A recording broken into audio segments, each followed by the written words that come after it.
अभी हमारे साथ हैं धीरेन्द्र यादव।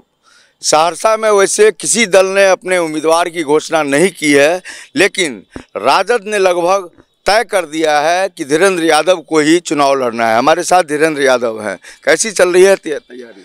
देखिए, मेरी तैयारी पूरे व्यापक पैमाने पर पूरे सहरसा विधानसभा में पिछले 2 साल से लगातार चल रही है और ख़ास करके इस वर्ष में, चुनावी वर्ष में, हमने बदलाव यात्रा निकाल करके आदरणीय नेता तेजस्वी प्रसाद यादव जी के विजन को जन जन तक सहरसा में पहुंचाने का काम किए हैं।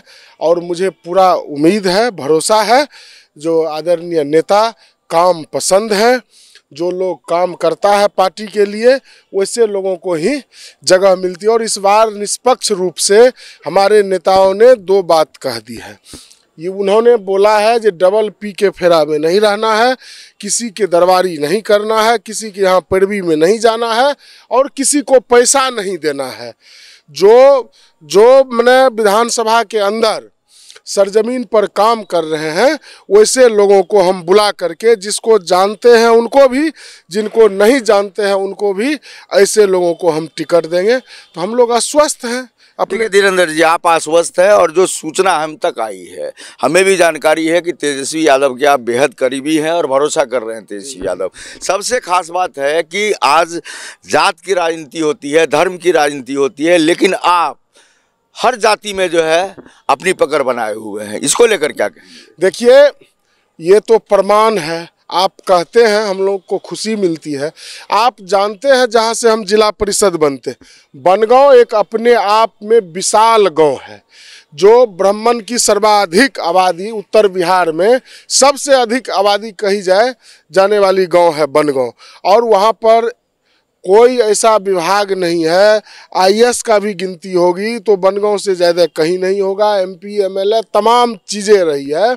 वहाँ पर जब हमने चुनाव लड़ा, 2 बार वहाँ की जनता हमको वोट दे करके, यादव की बहुत अल्प मत है, बहुत कम अल्पसंख्यक है मात्रा, क्षेत्र संख्या 17 में, लेकिन सवर्णों की और सभी लोगों की आशीर्वाद और वोट से के चलते जो है हम दोबारा जिला परिषद बने, फिर डिप्टी चेयरमैन बने।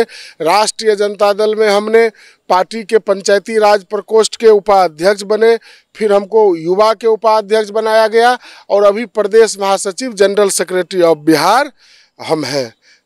क्या लगता है आपको? हमने तो यह समझ लिया है कि तेजस्वी यादव ने अगर किसी चेहरे पर मुहर लगाई है तो उसमें से एक आप भी हैं। तो क्या माने आपका टिकट फाइनल है और चुनावी सवर में आप एकदम जीत के लिए पूरी, मतलब जो तैयारी कहते हैं, कमर कसना कहते हैं, कि आप कोई भी चूक नहीं करेंगे और एकदम यहाँ से जीत दर्ज करेंगे?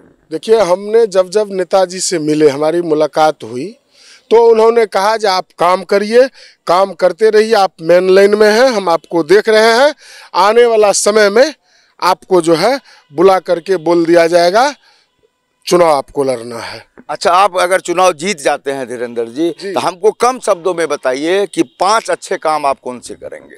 देखिए, सबसे बड़ी समस्या जो अपने शहर का है वह जल जमाव की समस्या है।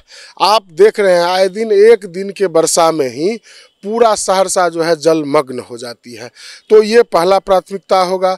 दूसरा ये है, जो मॉडल अस्पताल तो सहरसा में बना, लेकिन मॉडल अस्पताल सिर्फ नाम का रह गया है, उसमें आम जनों को समुचित इलाज जो है यह नहीं हो पा रही है। तो ये हम सबसे पहले उसको दुरुस्त करेंगे। दूसरी बात है, जो शिक्षा व्यवस्था है, जो सरकार भारी पैमाने पर शिक्षक की बहाली हुई, आदरणीय नेता तेजस्वी यादव जी के ही समय में हुई, उनका ही विजन था, लेकिन उसमें भी शिक्षा व्यवस्था को सुधार करने की ज़रूरत है। दूसरी बात है, जो यह कोसी का इलाका है, बालू का टापू है, यहाँ पर छोटा फैक्ट्री हो या बड़ा फैक्ट्री हो, जब तक उद्योग नहीं लगेगा तब तक यहाँ के लोगों का जो है जन कल्याण नहीं होगा। आप जानते थे, एक उद्योग का उम्मीद था यहाँ पेपर मिल, जिसको ये एनडीए के सरकार, वर्तमान जो विधायक आलोक रंजन जी है, इनके समय में और इनके सहमति से उस जमीन तक को बेच दिया गया। कोई जनप्रतिनिधि यहाँ का स्थानीय एक बार आवाज़ तक नहीं उठाया। तो सबने सहरसा सहरसा को बर्बाद किया है। हमको अवसर मिलेगा तो हम निश्चित रूप से सहरसा का बेटा बनके, भाई बनके, निष्ठा के साथ, ईमान के साथ शहर को आगे बढ़ाने का प्रयास करेंगे, उसी दिशा में काम करेंगे। आखिरी सवाल हमारा है धीरेन्द्र जी आपसे, 2 बार के विधायक रहे हैं डॉक्टर आलोक रंजन, उनके कामकाज को लेकर आप क्या कहेंगे? देखिए, हम तो खुला संकल्प उनका जारी किए। हम तो यहाँ पर एक कार्यक्रम में दोनों आदमी आमने सामने हुए, हमने पूछे उनको जो कहाँ है आपका विकास, किस गली में आपका विकास छिपा हुआ है। ये रोड का शिलान्यास कमीशन लेकर के करने से इसी को आप विकास मानते हैं? ये तो आपका निधि है भाई, इससे विकास नहीं होगा। आप माननीय हैं, आप विधायक, आपको लोग ने बनाया और 10 साल लोग आपको मौका दिया। आपने क्या नया चीज़ का स्थापित किया? या पहले का जो सहरसा था उसको आप लोगों ने उजाड़ने का काम किया। यह हेडक्वार्टर कमिश्नरी था, कमिश्नरी यहाँ ख़त्म हो गया, नाम का रह गया। आपने क्या किया सो तो बताइए। कुछ नहीं किया। आप अपना संपत्ति बढ़ाए, आप अपना बिजनेस बढ़ाए। सहरसा में एक काम आप जरूर किए, जब से आप एमएलए बने तब से आपसे बड़ा बिजनेसमैन, आपसे ज़्यादा एजेंसी किसी दूसरे के पास नहीं। ये काम आलोक रंजन जी किए हैं। हमारे साथ धीरेन्द्र यादव थे और इन्होंने साफ किया है कि नेता प्रतिपक्ष तेजस्वी यादव ने लगभग उनकी जो है सहरसा से दावेदारी पक्की कर दी है। और इन्होंने बताया कि जब वे मैदान में उतरेंगे और विधायकी उनके हाथ में आएगी तो सहरसा की न केवल सूरत बदलेगी बल्कि सीरत भी बदल कर वे रख देंगे। इस खास बातचीत में इतना ही, लेकिन आप कहीं जाइएगा नहीं, आप लगातार बने रहिए सिटी पोस्ट लाइव के साथ। शुक्रिया।